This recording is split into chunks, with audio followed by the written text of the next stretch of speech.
Hi, everyone. I've always represented the common American man and woman as a member of the House of Representatives, which is why I've always been despised in Washington, D.C., and just never fit in.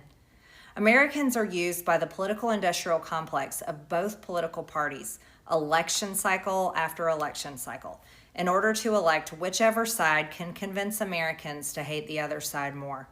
And the results are always the same. No matter which way the political pendulum swings, Republican or Democrat, nothing ever gets better for the common American man or woman. The debt goes higher, corporate and global interests remain Washington's sweethearts, American jobs continue to be replaced, whether it's by illegal labor or legal labor by visas or just shipped overseas. Small businesses continue to be swallowed by big corporations. Americans' hard-earned tax dollars always fund foreign wars, foreign aid, and foreign interest. And the spending power of the dollar continues to decline. The average American family can no longer survive on a single breadwinner's income, as both parents have to work in order to simply survive. And today, many in my children's generation feel hopeless for their future and don't think they will ever realize the American dream. And that breaks my heart. I ran for Congress in 2020 and have fought every single day believing that Make America Great Again meant America first. I have one of the most conservative voting records in Congress, defending the First Amendment, Second Amendment, unborn babies because I believe God creates life at conception, and I love to fight for the little guy. Strong, safe borders, I have fought hard for that. I've fought against COVID tyrannical insanity and mandated mass vaccinations, and I've never voted to fund foreign wars with your hard-earned tax dollars. However, with almost 1 year into our majority, the legislature has been mostly sidelined.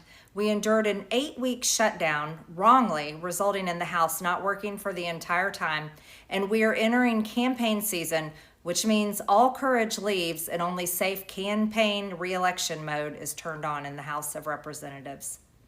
During the longest shutdown in our nation's history, I raged against my own speaker and my own party for refusing to proactively work diligently to pass a plan to save Americans' health care and protect Americans from outrageous, overpriced, and unaffordable health insurance policies.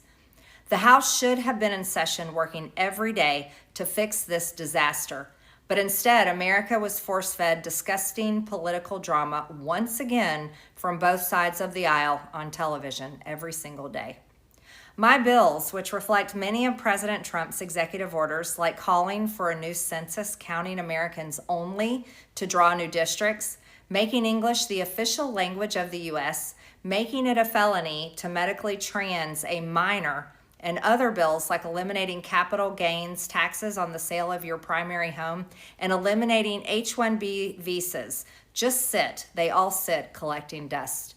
That's how it is for most members of Congress bills. The Speaker never brings them to the floor for a vote. Many common Americans are no longer easily convinced by paid political propaganda spokespersons and consultants on TV and paid shills on social media obediently serving with cult-like conviction to force others to swallow the political party talking points. Because they know how much credit card debt they have, they know how much their bills have gone up over the past 5 years, they actually do their own grocery shopping and know food costs too much, their rent has increasingly gone up and up. They have been outbid by corporate asset managers too many times when they put in an offer to buy a house. They have been laid off after being forced to train their visa holding replacement. The college degree they were told to earn only left them in debt with no big six-figure salary. They see more homeless people than ever on their own community streets. They can't afford health insurance or practically any insurance, and they just aren't stupid. These are the people I represent and love because that is who all of my family and friends are, common Americans. I've been blessed to represent the 14th District of Georgia for 5 years. The district is filled with some of the most wonderful, kind-hearted, God-fearing, patriotic, hardworking people you will ever meet. Good, regular, common Americans. I've worked hard to bring taxpayer dollars back home to help district needs. I impeached Biden's Secretary of Homeland after watching my constituents die as he facilitated dangerous open border invasion into America. And I led the effort to defund hard-left politically biased NPR and PBS and the corrupt USAID, and I did that as chair of the DOJ subcommittee. I have fought harder than almost any other elected Republican to elect Donald Trump and Republicans to power. I traveled the country for years. I spent millions of my own money. I missed precious time with my family that I can never get back. And I showed up in places like outside the New York courthouse in Collect Pond Park against a raging leftist mob as Trump faced Democrat lawfare. Meanwhile, most of the establishment Republicans who secretly hate him and who stabbed him in the back and never defended him against anything have all been welcomed in right after the election. And I will never forget the day I had to leave my mother's side as my father had brain surgery to remove cancerous tumors in order to fly to Washington, D.C. to defend President Trump and vote no against the Democrats' second impeachment in 2021. My poor father and my poor mother, it was way too much for all of us. Through it all, I never changed or went back on my campaign promises and only disagreed in a few areas, like my stance against H-1Bs replacing American jobs, AI state moratoriums, debt for life 50-year mortgage scams, standing strongly against all involvement in foreign wars, and demanding the release of the Epstein files. Other than that, my voting record has been solidly with my party and the president. Loyalty should be a two-way street, and we should be able to vote our conscience and represent our district's interests because our job title is literally representative. America first should mean America first and only Americans first, with no other foreign country ever being attached to America first in our halls of government. Standing up for American women who were raped at 14 years old, trafficked and used by rich, powerful men should not result in me being called a traitor and threatened by the President of the United States, whom I fought for. However, while yes, hurtful, my heart remains filled with joy, my life is filled with happiness, and my true convictions remain unchanged because my self-worth is not defined by a man, but instead by God who created everything in existence. You see, I have never valued power, titles, or attention in spite of all the wrong assumptions about me. I do not cling to those things because they are meaningless and empty traps that hold too many people in Washington. I believe in term limits and do not think Congress should be a lifelong career or an assisted living facility.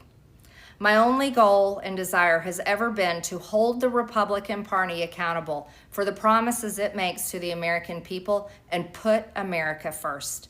And I have fought against Democrats' damaging policies like the Green New Deal, wide open, deadly, unsafe border policies, and the trans agenda on children and against women. With that has brought years of non-stop, never-ending personal attacks, death threats, lawfare, ridiculous slander and lies about me that most people could never withstand even for a single day.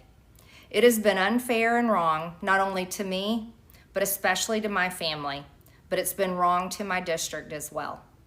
I have too much self-respect and dignity. I love my family way too much, and I do not want my sweet district to have to endure a hurtful and hateful primary against me by the president that we all fought for, only to fight and win my election while Republicans will likely lose the midterms, and in turn be expected to defend the president against impeachment after he hatefully dumped tens of millions of dollars against me and tried to destroy me.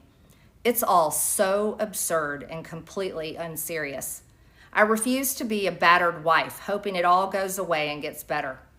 If I am cast aside by the president and the MAGA political machine and replaced by neocons, big pharma, big tech, military-industrial war complex, foreign leaders, and the elite donor class that can never ever relate to real Americans, then many common Americans have been cast aside and replaced as well.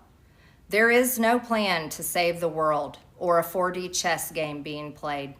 When common American people realize and understand that the political industrial complex of both parties is ripping this country apart, that not one elected leader like me is able to stop Washington's machine from gradually destroying our country. And instead, the reality is that they, common Americans, the people, possess the real power over Washington, then I'll be here by their side to rebuild it. Until then, I'm going back to the people that I love, to live my life to the fullest as I always have, and I look forward to a new path ahead.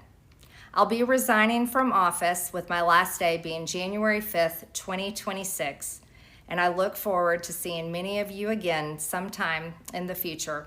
May God bless you all, and may God bless America.